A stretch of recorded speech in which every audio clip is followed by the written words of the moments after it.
Hello, sports fans, and welcome to Let Me Speak, the show that shares sports' biggest headlines explained, uninterrupted, and maybe a little audacious. I'm Joe Braverman, and today's topics we'll be discussing are reactions from both the AFC and NFC Championship, and early thoughts on the Super Bowl. Plus, what does the future hold for three of the top quarterbacks in the NFL? And should the NBA really try to have an all-star game? It's episode 11 of Let Me Speak, and it starts right now.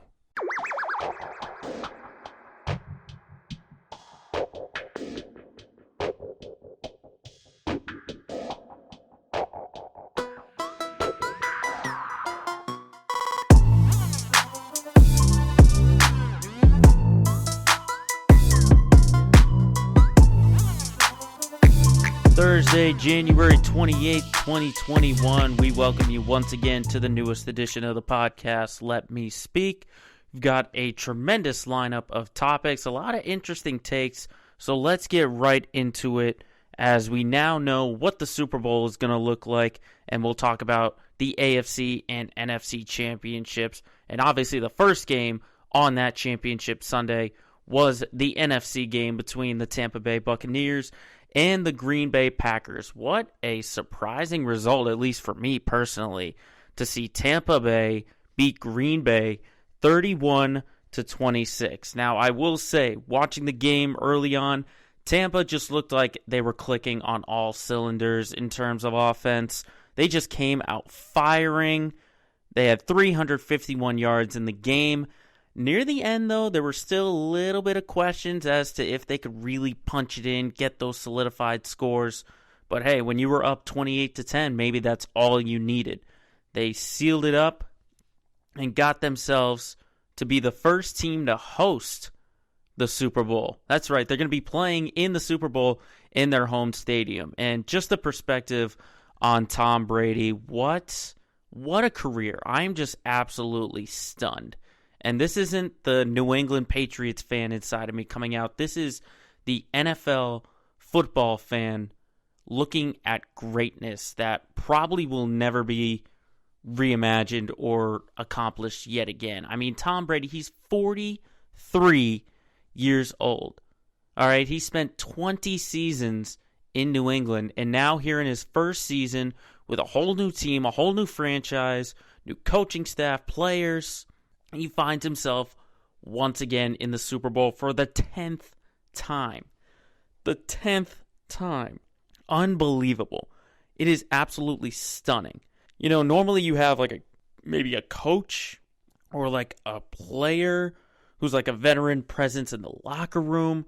But this is Tom Brady, who's been playing at the highest level of his career. And he's 43. I see no slowdown for him. I don't see any slowdown with Tom Brady. The only thing that would slow him down would be if he kept making poor decisions, like a couple of those interceptions late in the second half. That's really the big thing for Tom Brady. That would be slowing him down. And if he just says, you know what, I've done all I need to do, and I'm out of here. Because, I mean, most guys, when they get 6 championships, like Michael Jordan, you have 6 championships, and you head out the door. Tom just loves the game so much. So it's just incredible to see what Tom Brady is doing with this team. Now, on the other side, though, for the Packers, I feel so bad because Aaron Rodgers, he's one of these players where you feel like he should have more championship opportunities, right? He should have more Super Bowl rings. But the decision was basically taken out of his hand by head coach Matt LaFleur, and I honestly feel like the Packers lost this game more than the Buccaneers won this game. And, of course, everyone's talking about the decision to kick the field goal before the 2-minute warning with 3 timeouts left on 4th and goal. And it is that decision that is the subject of our newest segment that we debuted last week, known as Hot Takes. Oh, hot, hot, hot, hot! Hot, hot, hot, hot, hot, hot! So let's just assemble what the situation was. 4th and goal inside the 10. And Aaron Rodgers, you could say, yeah, he had that open right side. He could have run it in, but you don't know that. No one knows. So he tried to throw it. It was incomplete. And so Coach Matt LaFleur decides to take the 3 points, go down 5, and hope for a stop with 3 timeouts left. You got to understand that this Buccaneers offense has dominated for, let's say, maybe 35 to 40 minutes of that game. And you're trusting your defense to stop them? I understand that defense wins championships, but we're talking about Tom Brady. We're talking about this Bucs offense that was top 10 pretty much all season long in the NFL. All right, Matt LaFleur should not have kicked that field goal. Because you are down 8 points, you would much rather die on your own sword than give it to your opponent and say, do the job for me. You don't do that. Because Aaron Rodgers, he's not some lowly quarterback like Jared Goff, Carson Wentz, all of these guys. This is a 2-time, possibly 3-time MVP. All right, he's one of the greatest quarterbacks to ever play this game, and you are taking the decision out of his hands. Aaron Rodgers is a much capable quarterback who could have scored. I know we're going to talk about the what ifs. What if they didn't score? So let's put at it like this. If Aaron Rodgers, you give him a shot on 4th and goal, he scores, then you go for the 2-point conversion, and you tie the game. If you don't get it, and you turn it over on downs, Tampa's still starting inside their own 10. And not only that, but when you're backed up that hard, your plays are limited, so they wouldn't have been able to pass the ball as much. You would have had to make them run the ball, use all the 3 timeouts, get the ball back with a shorter field.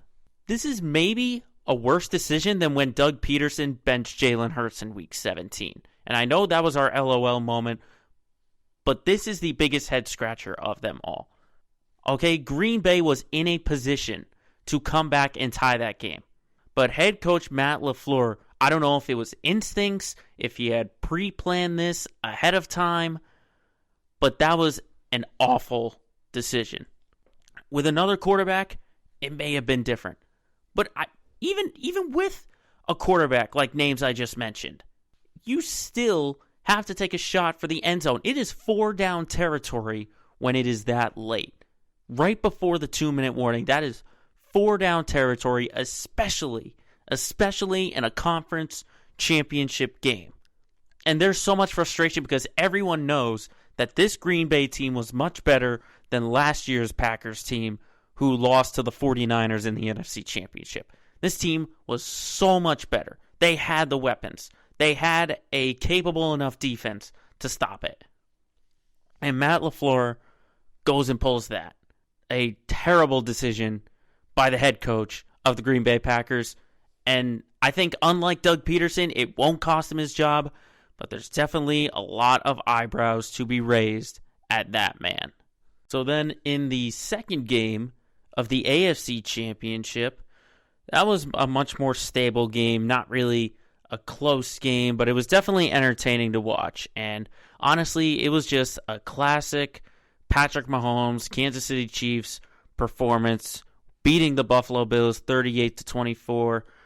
It was basically, like I said, it's classic. You know, they have a small deficit, 9-0, and then they just take over the game, and it just felt like they were in control the rest of the way. Now, the numbers for this Chiefs offense, I mean, they're becoming standard now, but it's still incredible to watch. I mean, Mahomes, 29 of 38, 325 yards and 3 touchdowns.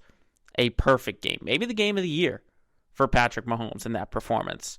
But how about the two-headed monster for options that he has? Tyreek Hill, 9 receptions, 172 for reception yards. And Travis Kelce, a baker's dozen receptions, 13, a $118 in receiving yards, and 2 touchdowns. These two are game changers. right behind Patrick Mahomes. I mean, Hill with his speed, Kelsey with his size and his strength. These two are the perfect weapons that you want. And they would be number one options on any team. But they're 1A and 1B for Patrick Mahomes. I would be counting my stars and counting my blessings that they're both on the same team if I was Andy Reid and Patrick Mahomes. And honestly, even with the muffed punt by Mecole Hardman that led to that first Bills touchdown, there really shouldn't have been any panic. Really, the only panic comes for the Chiefs if you're down like 20. That's the thing for this Kansas City team, is that they could be down 2 touchdowns and they'll just giggle and just be like, we're fine. Let's get back into this.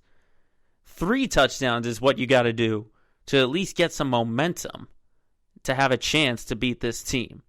That's what you have to do. You have to blow them out to definitively beat them, because very few have done it within the past calendar year. They've only lost twice, one to the Raiders and then one in Week 17 where they rested all of their guys.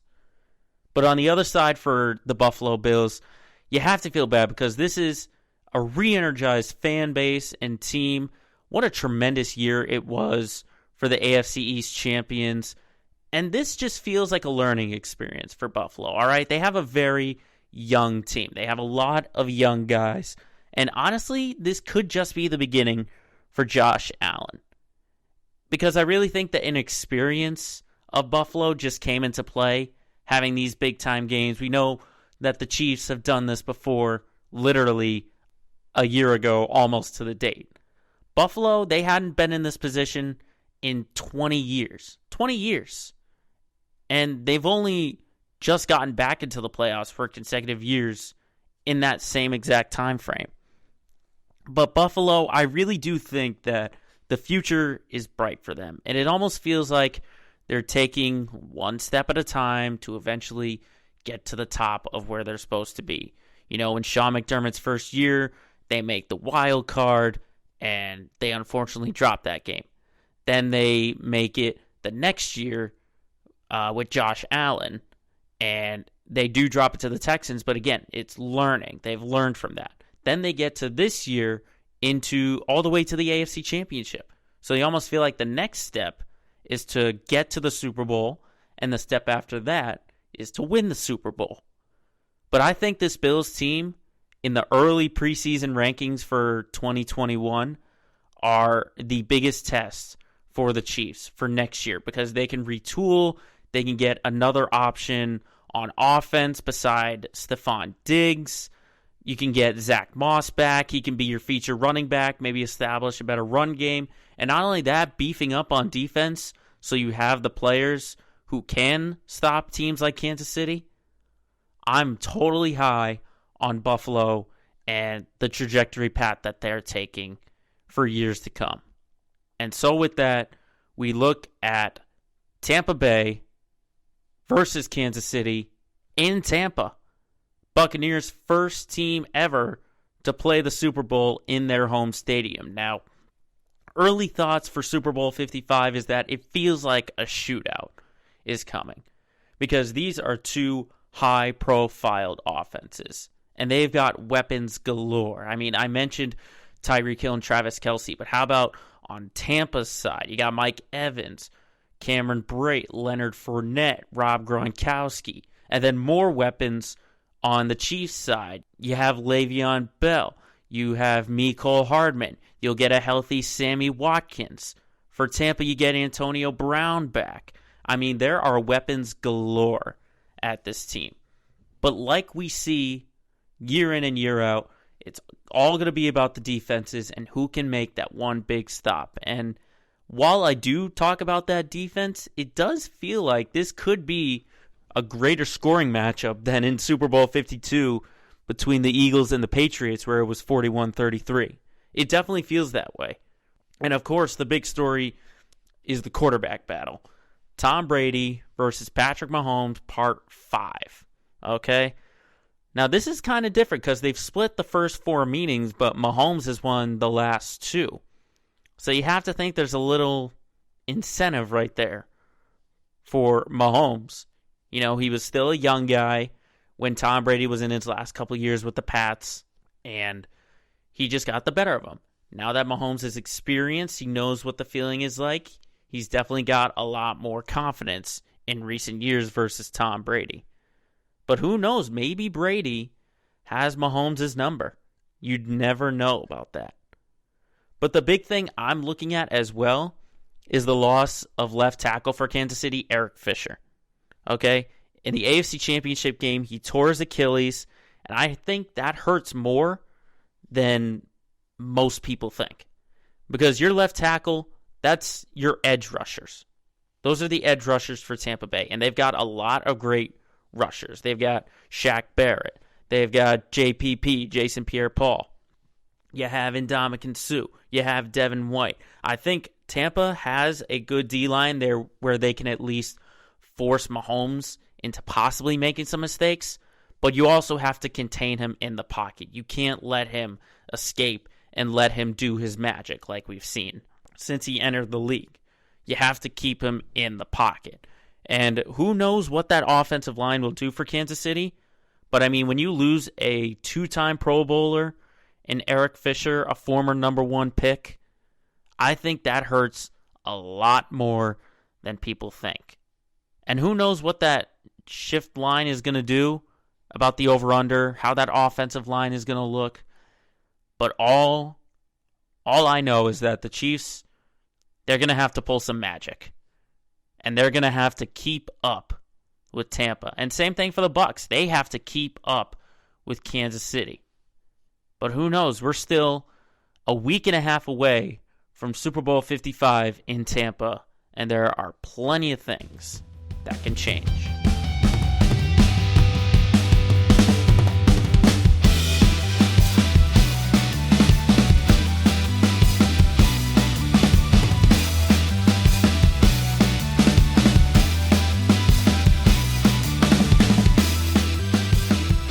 Staying with the NFL, we have seen over the past couple of weeks all the drama surrounding some quarterbacks in the NFL that are what I would call maybe at the minimum top 15 quarterbacks between these three. And two of them, I would say at least, are in the top 10. And of course, we alluded to it earlier on in the NFC Championship game, but Aaron Rodgers. That's the big question because his post-game comments after the NFC Championship about his future, where he said, quote, "I don't know."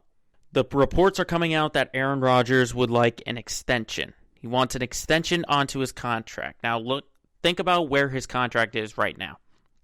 He's due to make just over $23 million in 2021. And then he's slated to get $25.5 million in 2022 and 2023. Those numbers put him behind quarterbacks such as Jared Goff, Carson Wentz, Ryan Tannehill, and Jimmy Garoppolo. That is astronomical considering the type of quarterback that Aaron Rodgers is. We're talking a future first ballot Hall of Famer. And he's saying he wants more money. I mean, for me at least, I think Aaron Rodgers is such a great quarterback that he's got to get paid at the tier level. And we'll look at this also with the situation that just happened to Tom Brady. Tom Brady, in his time in New England, has been taking pay cuts and pay cuts and pay cuts to help the team. And when Tom Brady said, you know what, it's time for me to go get what I've earned. And he goes to Tampa and he gets the money that is deserved of a 6-time Super Bowl champion and a 3-time NFL MVP. So Aaron Rodgers is looking at that situation and thinking, you know what? I'm just as good as Tom Brady. Give me that kind of money. So I can totally get where Aaron Rodgers is coming from. Now, I ultimately do think that he will stay in Green Bay. I don't think he'll request a trade or anything like that. But I think either one of two things is going to happen. Either Rodgers is going to rethink his statement, thinking about what he doesn't know for the future, or the Packers are just going to bend over backwards for Rodgers and give him whatever he wants. Because that is what you should do with a guy like Aaron Rodgers, the talent that he has. All right? Even if he wants to go into his 40s and play. He's 37 right now. But if he wants to play longer, Aaron Rodgers right now gives you that best chance to at least get back to the Super Bowl. You've seen what you've done ever since he took the helm. Why would you give that up? So you can start thinking about the future now? You have to seamlessly transition into getting that young gun like Jordan Love, who you drafted in the first round, to get him acquainted. Now, some of these statements, though, I was thinking about for Rodgers is that it feels like a lot of frustration, too. Because, like I said, he's one of the best quarterbacks, talent-wise, to play in this game. But you have to look at the accolades that he has. He's been to 3 of the last 7 NFC Championship games, and he's lost them all. He's only been to 1 Super Bowl, and he won it against Pittsburgh in 2011. All right? I said before in the first segment, he's a 2-time MVP. He's the front runner right now to get his 3rd. And he just sees himself as his all-time great. But he doesn't have what everyone works for, and that's to get a championship. And he sees himself as a guy who doesn't have it, and he wants to sell out, and he's thinking maybe it's time for a change. So I completely get that. It's mostly frustration on Aaron Rodgers' point. To see himself time and time and time again get this far only to fall short. And there are plenty of chances over his career that they've been able to get to the championship. You think about 2015, if they don't blow that lead to the Seattle Seahawks, what would they have done against New England in Arizona? You think about this previous game in Tampa, what would have happened if he went for it on 4th and goal? Do they get the touchdown? I mean, you think about it in the years past with facing the Falcons and facing the 49ers, or when they went 15-1 and lost to the Giants in 2012. This is frustration on Aaron Rodgers' point. But I think he's going to stay with Green Bay at least on those years, on the rest of his contract extension. Because I don't see Rodgers going anywhere else, and I don't see Green Bay trading for him even if he does request it. And speaking of requesting for a trade, that brings us to our next quarterback from the Houston Texans, Deshaun Watson. Now, it just came out this morning, right before we recorded, that Deshaun Watson has formally requested a trade out of Houston. And honestly, looking at what the Texans have done in recent years, it makes sense why he would want out of Houston. I mean, you trade away DeAndre Hopkins. Right now, in the 21st century, probably the worst trade in NFL history. That's an all-pro wide receiver with the size and the hand-eye coordination. You could give him any kind of route, and Watson would find him. That would be your 1-2 punch for years to come. Years to come. And you give him away. How do you think Deshaun Watson feels about that? That organization trading away his number 1 target. He's probably not going to like that. Then you have former coach Bill O'Brien's leadership. What was he like in the locker room? I mean, they ultimately finally pulled the plug on him, but it just feels like it's been manifesting for years and years and years about the decisions that he's making. And just ownership just seems to be messy. It just seems like a total mess down in Houston. And I'm very surprised that guys like J.J. Watt, who are capable, have not asked out yet. And honestly, I see Deshaun Watson kind of similar to Aaron Rodgers. He sees himself as a great quarterback, and he wants to be treated like a franchise quarterback in terms of being involved in management decisions. We've heard how unhappy he is about the general manager search or the head coach search, and that he's basically had no input in that whatsoever. If you're the franchise quarterback, you at least have a say. Maybe you don't make the decision, but you at least put in some input on those kinds of decisions. And Deshaun Watson apparently wasn't getting that. So I completely understand why he wants out of Houston. Now, the tough part, though, for making a trade is the contract. Okay, remember, he signed before the 2020 season, 4-year, $156 million extension. This was before the 2020 season. And that's on top of his rookie year. So he's got 2 more years on his rookie deal, then 4 years on this one. That means you're locked up for 6 seasons. 6 seasons. Would an NFL team take that gamble? Because this is a very difficult contract to move. And I know there are definitely going to be some suitors. But the Texans need to get value out of this. They need to get value out of making a trade. I mean, if you look at teams like the Jets, if the Jets want Deshaun Watson, you tell them we want the number 2 pick. We want the number 2 pick, and you can get this quarterback. Or you have teams like the Indianapolis Colts, who might need to get multiple pieces in that for Deshaun Watson, because everyone thinks high on Watson. Everyone, including me. I think he had a great year this past year for basically a depleted Texans team. I know the offense looked good, but just overall they looked depleted. I think Deshaun Watson, you'll see him on a new team before the 2021 year. I think you'll see him on a new team. Now, the last quarterback who's also the target of being moved is Matthew Stafford from the Detroit Lions. Now, if you haven't heard, the Lions have basically told Matt Stafford, we love you, but we are moving on. We're going in a different direction. And honestly, Matthew Stafford is a great talent. Like I said, top 15 quarterback at the minimum for Stafford. And the Lions basically just wasted all of his talent since they drafted him number 1 in 2009. They basically wasted all his talent because he didn't have any game-changing weapons. No game-changing weapons except one. And that was Calvin Johnson. Now, I understand him retiring early threw a wrench into that whole thing because theoretically, if he did stick around, maybe the Lions get to contention to where they're at. But they don't have any game-changing players around him.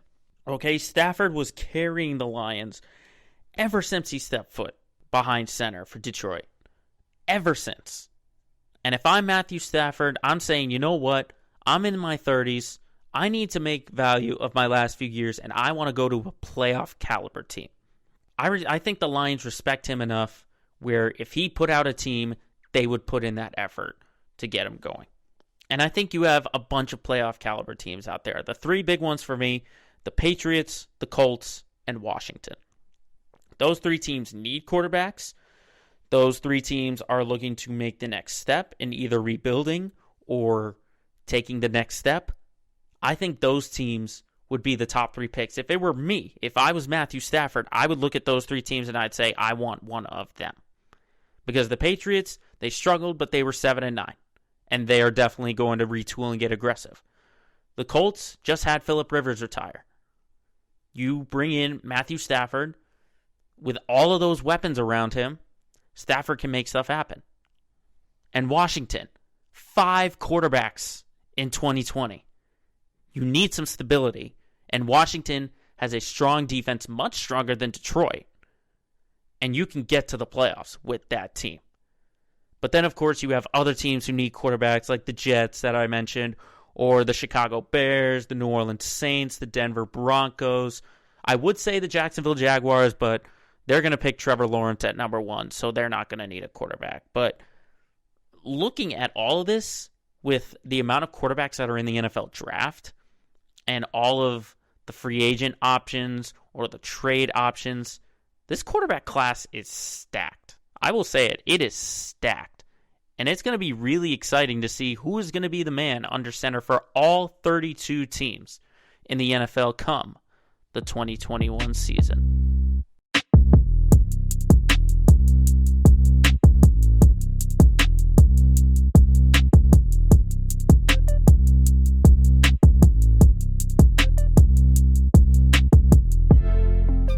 Up next, we move to the association in the NBA, and the big news coming out was that the NBA is trying to work with the Players Association to possibly get themselves an All-Star game in March of this year.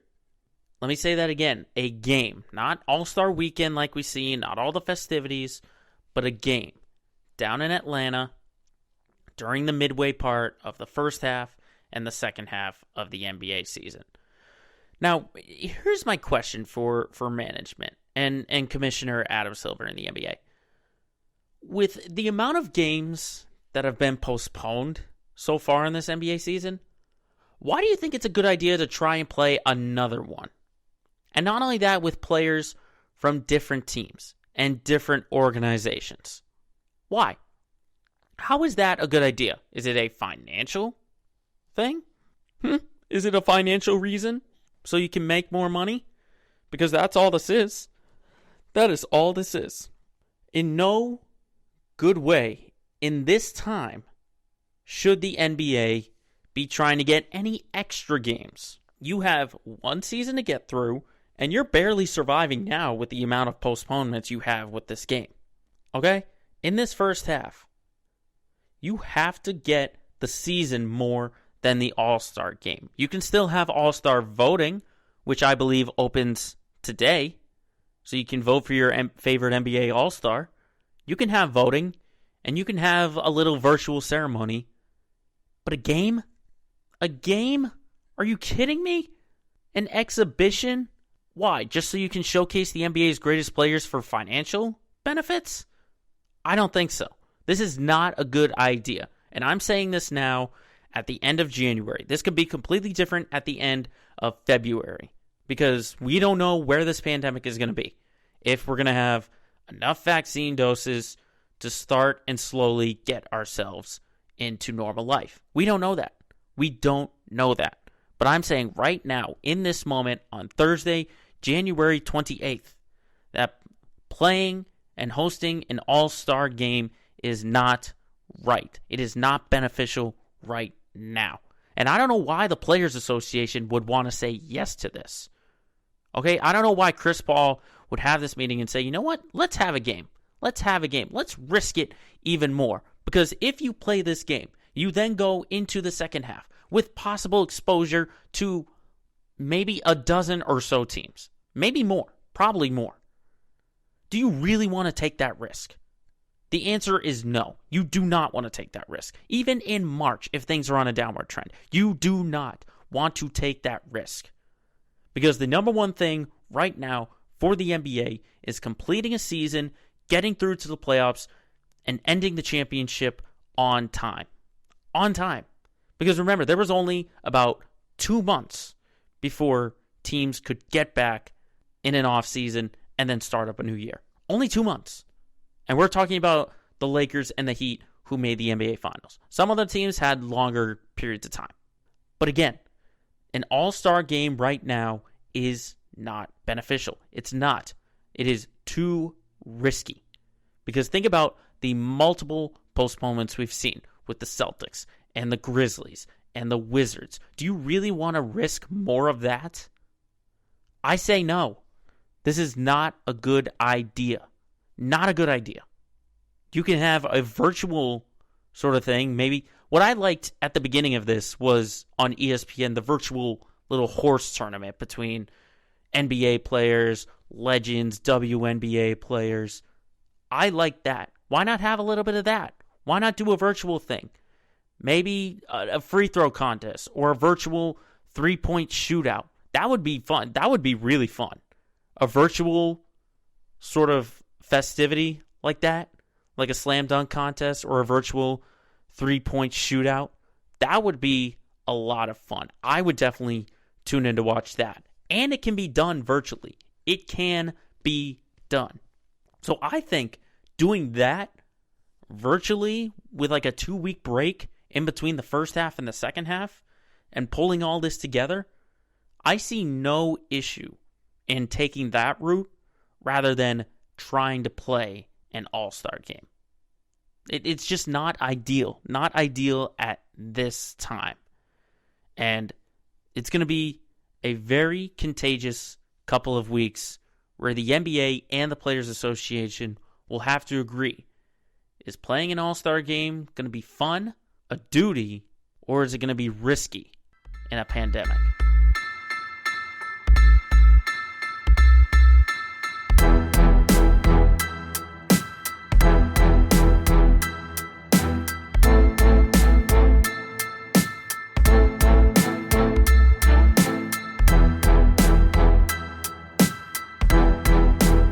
Now moving on to a special Let's Get Local of the week. And I say special because I believe this is going to be the first time where all 4 Boston teams are going to be talked about in the same segment. Because they're all making headlines in one way or another. And this is very historic, especially here on this podcast, because we get to talk about the 4 major sports teams.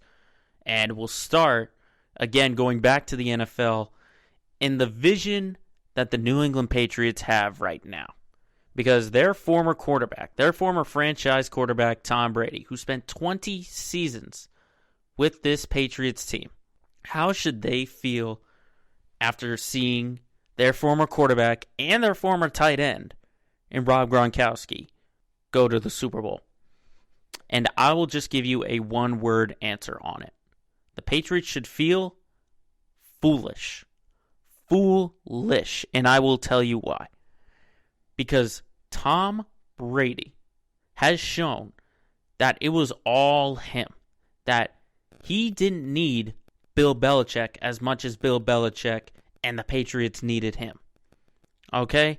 Now, for fans, they're either one of two things. They're either angry that he left and don't want them to win, or they're rooting for him to have success. But the Patriots, in his last seasons, just set him up to drive him out. They set him up because they did not put the proper weapons around him. Because look what Tom Brady can do when he has a bunch of established wide receivers, okay? Mike Evans, Chris Godwin, Rob Gronkowski, Antonio Brown, Cameron Brate, Scotty Miller, Leonard Fournette, Ronald Jones. That's 8 pieces. I can't think of one Patriots team that had more than 2 ultra strong weapons on offense. Because look at the receivers that he's had. And I would say during his time with the Patriots that Tom Brady's only had 6, about 6 game-changing wide receivers. I would say that in his whole career. On that list, I would put Troy Brown, Randy Moss, Wes Welker, Julian Edelman, and Rob Gronkowski. That was 5, actually. I meant 5, not 6. Whatever, I can't count. What Tom Brady was able to do with all of the other weapons that he had, okay? Look at the weapons like Chris Hogan, Danny Amendola, Jabbar Gaffney, Dante Stallworth, Brandon Cooks, Brandon LaFell, Brandon Lloyd. I mean, just think about all the weapons that Tom Brady had, and where are they now? Where are they in their career? You have some who are just barely surviving on their new teams, and the others are completely out of the league, not even on an NFL practice squad. It is clear that this Patriots team needed Brady more than Brady needed that team. But hey, this opinion could change if the Patriots get a quarterback, they retool on offense, and get themselves back into the playoffs. It could change. But at this moment, Tom Brady clearly won the departure. Clearly won the departure. Because he's in the Super Bowl again. He's in the Super Bowl again. And where are the Patriots? Exactly where the Buccaneers were a year ago. 7-9, sitting on the couch, watching another team go to the Super Bowl. So I would feel foolish if I was Robert Kraft, Bill Belichick, and that entire Patriots organization for driving. I know he left, but you drove him out of New England with the weapons you had around him. So that's on the Patriots side. Now let's get to the old stick and ball sport of baseball and talk about the Red Sox, because they're starting to get more active in this offseason here for free agency. They got 2 good signings and then traded with their rival in New York. Ugh, that's disgusting to even say. But we'll start with what so far has been the big free agent acquisition, and that's Kike Hernandez from the Dodgers, signing him to a 2-year, $14 million deal. Now, honestly, the way I look at it is that this is a backup plan for if they cannot re-sign Jackie Bradley Jr. Because Hernandez is basically a 2.0 Jackie Bradley Jr. He's not a great hitter, but he's strong on the defensive end in the outfield. Okay? He's a 240 career batting average, and he's got some strong defense. Very strong defense out in the outfield. And honestly, I know I said a backup plan, and it's a plan B, but I think regardless of what happens for Jackie Bradley Jr., I think he could fit whether he stays or not. I think Hernandez can find him way. They talk about he's got flexibility as well in the infield. The Red Sox always love having a utility man like that, whether it was Jose Peraza last year or Brock Holt the seasons before then. But I think Kike Hernandez is a good player, maybe not a great player, but I think he can fit with this team regardless of what happens with JBJ. Now, the other free agent signing that they made, pitcher Garrett Richards. And I actually remember him because his very first major injury was his knee injury in going to cover first base in 2014 for Fenway. And I was actually there at that game, and I witnessed it. And that was not a friendly sight, but that was 7 years ago. He's now signed with the Sox for 1 year, $10 million, which is kind of a discount, if you think about it, considering what his career has been like. He's 47-41, a 3.62 ERA, just a shade over 700 strikeouts, and nearly 300 walks. Okay? And then think about what he did in 2020. Played in 14 games, started 10 of them, went 2-2, and a 4.03 ERA.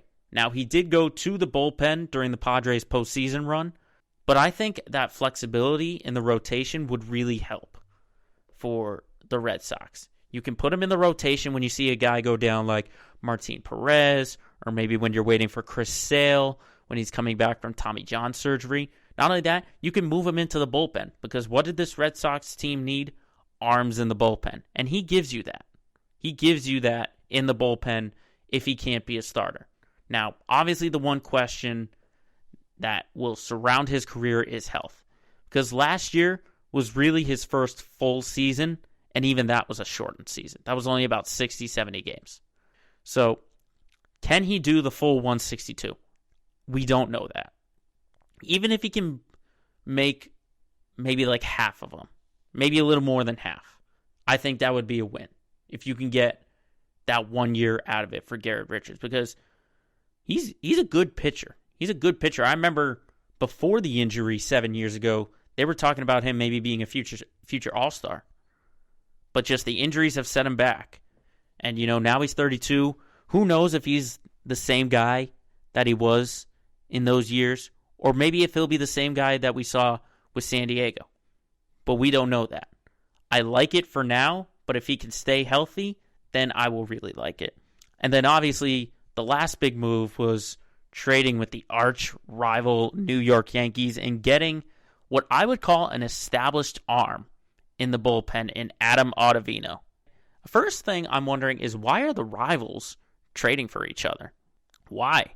I obviously understand it's the Yankees trying to shed some money and the Red Sox trying to get better, but even still, making that kind of trade, just something just feels, it doesn't feel right. Doesn't feel right. Now, he did struggle in 2020. He had an ERA that basically ballooned to almost 6, but you almost feel like he's due for a bounce back, and I understand he's 35, but you got to think, with an established arm in that bullpen, with someone like Matt Barnes, where they could basically flip-flop in the scenario of setup man or closer. Because really, Matt Barnes, to me, is the only established, consistent arm in that bullpen, with Ottavino coming in. I mean, Ryan Brazier, Colton Brewer, Marcus Walden, I think they're too inconsistent. You can't really trust them just yet. But I like where the bullpen is going. I like the arms that they have right now. Nick Pivetta, Darwinson Hernandez, Josh Taylor. I like the moves that they're making for the bullpen. And it may not be, you're not going to see the best ERA in the bullpen, but I think you're going to see a much better pitching rotation and bullpen than you saw last year. At least a stable one. A stable bullpen that when you take your starter out of the game, you're not going to fear for your life. if they come into the game. So far, so good for the Red Sox, but of course, the big fish to fry is getting back Jackie Bradley Jr.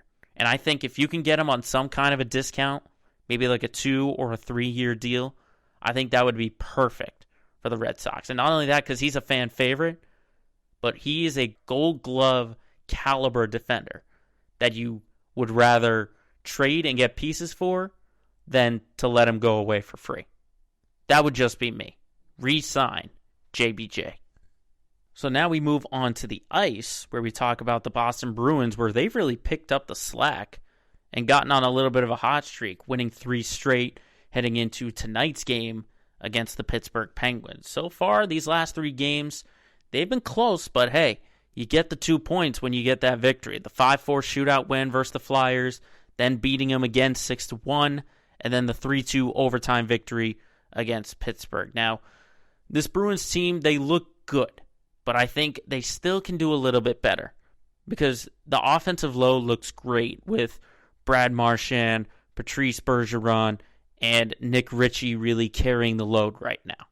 And then, of course, you have Tuukka Rask in between the pipes being the stout goaltender that he is. But I just think the defensemen, they need to give him help. I think Tuukka needs some help. Not only him, Yaroslav Halak, he needs help as well. Because they are tied for 7th in the NHL in goals allowed per game at 2.5. And they have the plus 11 shot differential. But they're 24th in the entire league in total save percentage. All right? You're giving all of these teams perfect opportunities. Because Halak and Rask can't do everything. They can't do everything. They just can't. They just can't allow golden opportunities. It's one thing. I did say the plus 11 shot differential, which is good for defenders if you want to look at it that way. But it's the type of shots that you're getting. You don't want to give them on the power play a bunch of puck movement and then firing it on in. You don't want to do that. You want to be able to take the puck away and not even give them a shot. They got to not be careless with the puck in turning it over. Don't give them any breakaway opportunities. That's what these defenders have to do because Halak and Rask can't do everything. They can't do everything. It's up to the defenders to really help them out. Now, it's still very early on in the year. We're only a couple weeks in. So I'm not going to worry about this too much until we get to maybe another 2 months into the year and we start to see them perform at a much higher level, hopefully. Because they are going to get Pasternak back. They're going to get David Pasternak back. And who knows, this team could be the game changer where he turns everything around and we start to see a Stanley Cup caliber team. We don't know. But as of this moment, they're right now not the favorites. Because the kind of shots they're allowing is not going to win you multiple games. All right? Because you're not going to have 5-4 shootouts or 6-1 victories every single time. They need to get some regulation wins. All right? And they can't be cutting it close every single time. You got to get a good 2-goal victory out of this one. And speaking of victories, they are very tough to find right now for the Boston Celtics. I mean, last night dropping to the Spurs, God, what a terrible 6 minutes in that second quarter. 26-9 in that second quarter to the Spurs. My goodness, it was absolutely horrible. Horrible. And then earlier on, dropping the game to the 76ers both times. But I will say, it's great to see Jason Tatum back to where he was before he got COVID-19. It's good to see him back when he returned on Monday in Chicago against the Bulls. And it just doesn't look like he missed a step. He's not that ultimate knockdown shooter just yet that we saw last year and at the beginning of this year. But I think he's going to get there. Because keep in mind that last night was the first time all year that the big three of Tatum, Jaylen Brown, and Kemba Walker all played with each other. And not only that, but Marcus Smart as well. You got your core 4 players right there.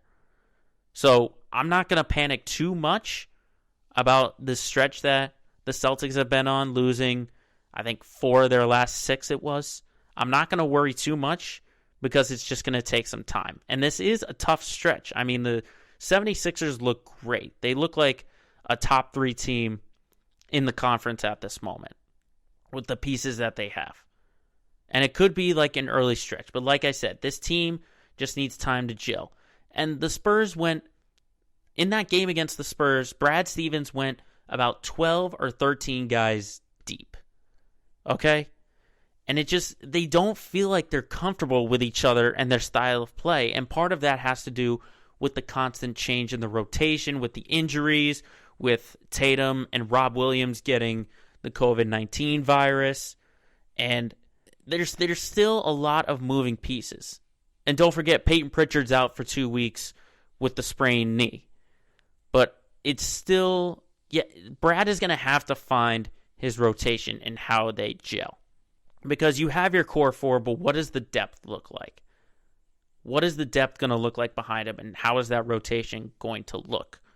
And I think it's a big game for the depth, for the bench, for that rotation this Saturday when the greatest rivalry in basketball is renewed between the Celtics and the Lakers on Saturday night.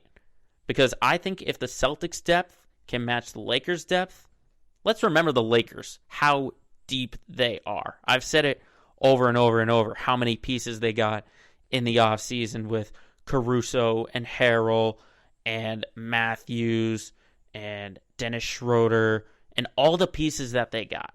All the pieces that they got. If the Celtics' depth can match with the Lakers' depth, that will be a win.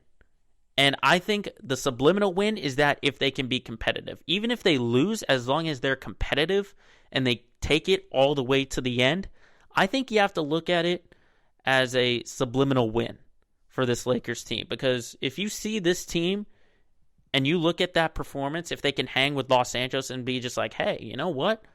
We just competed with the defending champs, the Los Angeles Lakers. If you can hang around with them, I think that's a huge confidence boost for everyone on that team. Everyone on that team. Saying, hey, we hung with the champs. Why can't we be champs? But I tell you what, that is the game I'm going to watch from beginning to end with bated breath. The greatest rivalry, not only in basketball, maybe in sports, between the Celtics and the Lakers. I'm going to watch that, and I'm thoroughly going to enjoy it. But, hey, this is Boston. You expect championships, and we'll see if all of these teams are able to get there in the future.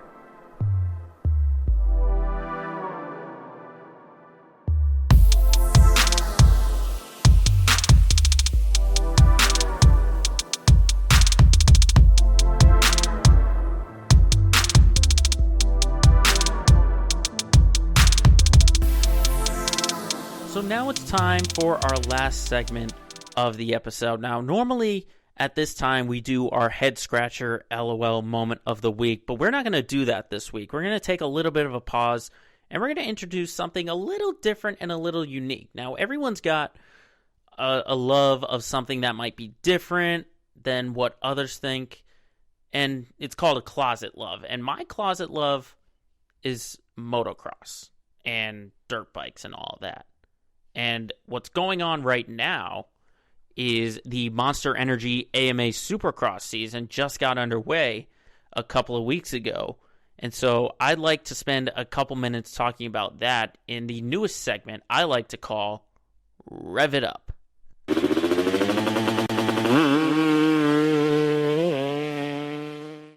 So the way that Monster Energy Supercross works is that you have a bunch of riders riding for a bunch of different teams, and they travel all around the country. Now, this year, it's a little bit different, obviously, because of the pandemic. So they'll be in cities for about 2 or 3 weeks before they move on. Now, they just wrapped up a 3-race set over a 2-week span in Houston, Texas. And there are 2 different divisions in Supercross. There's the 250-stroke class, which is basically like the minor leagues.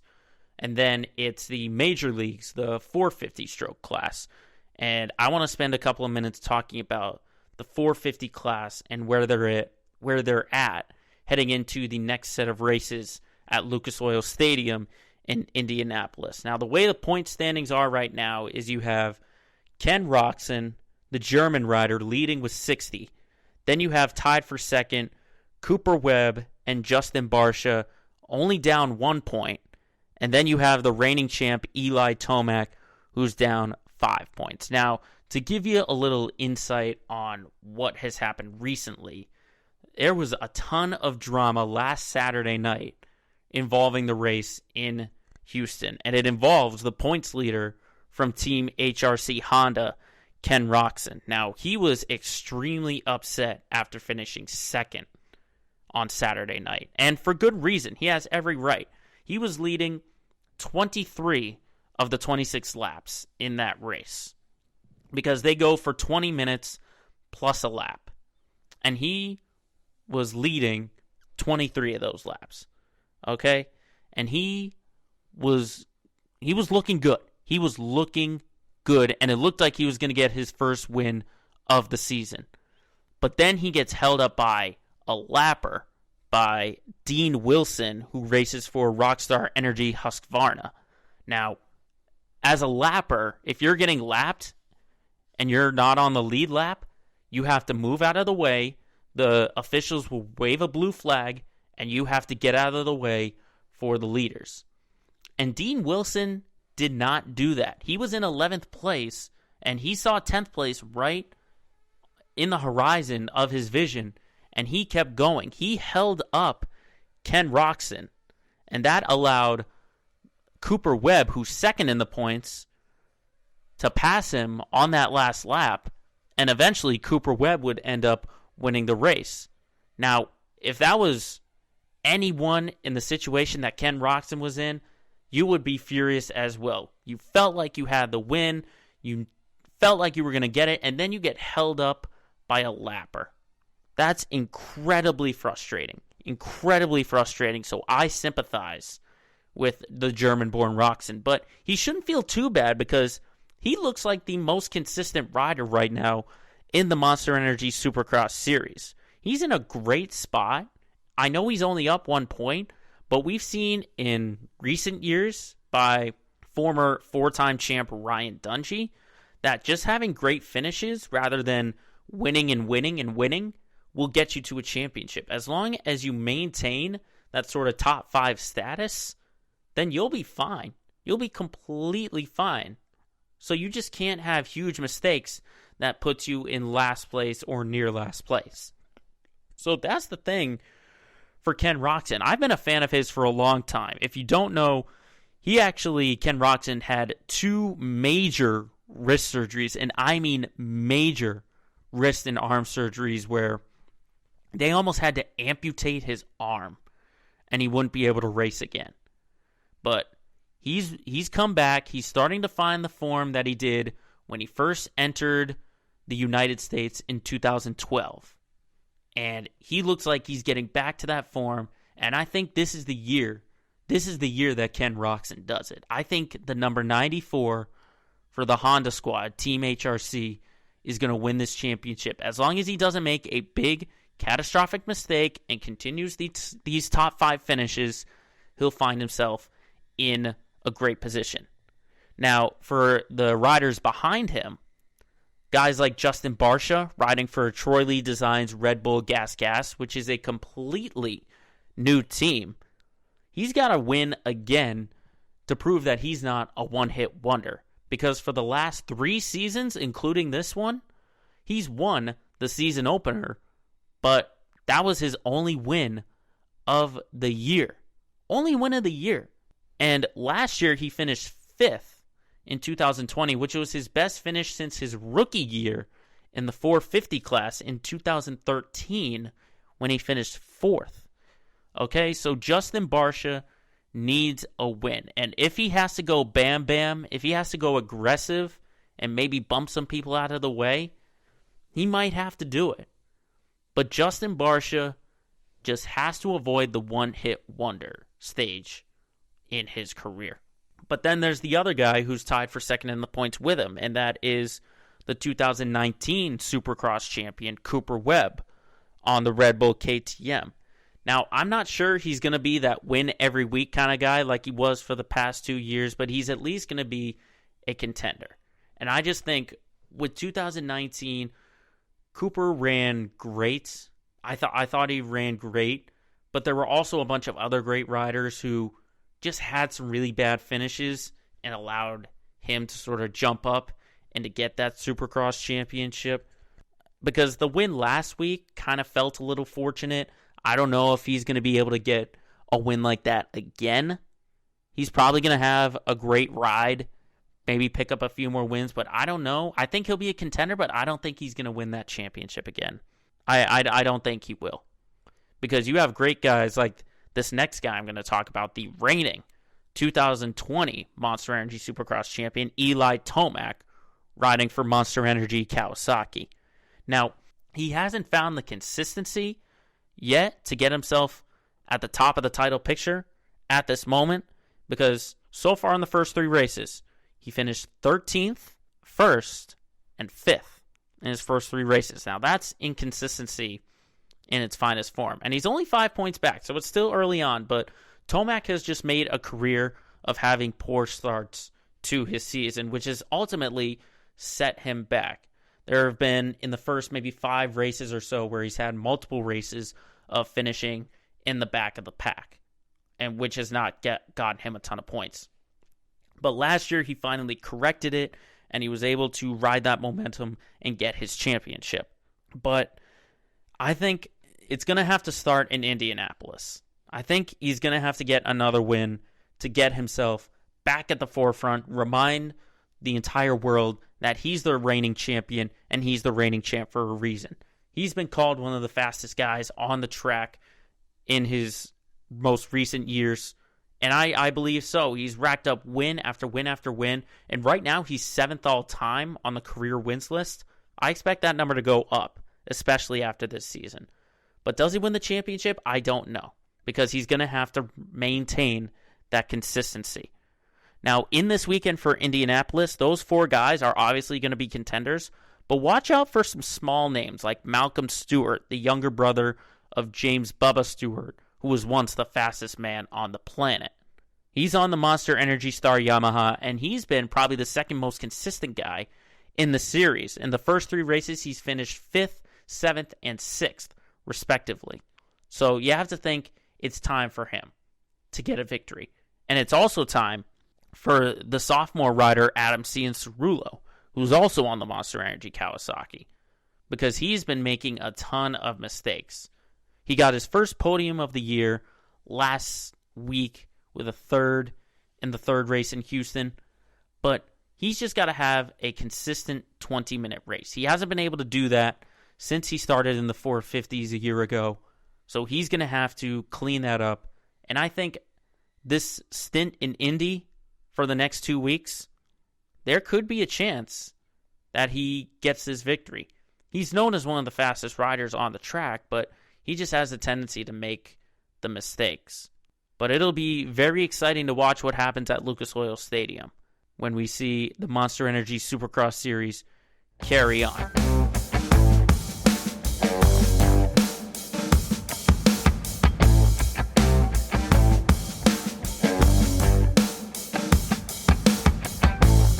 So that will wrap up another edition of Let Me Speak. Thank you very much for watching and for listening. And remember, if you've got something you got to get off your chest, just let the whole world know.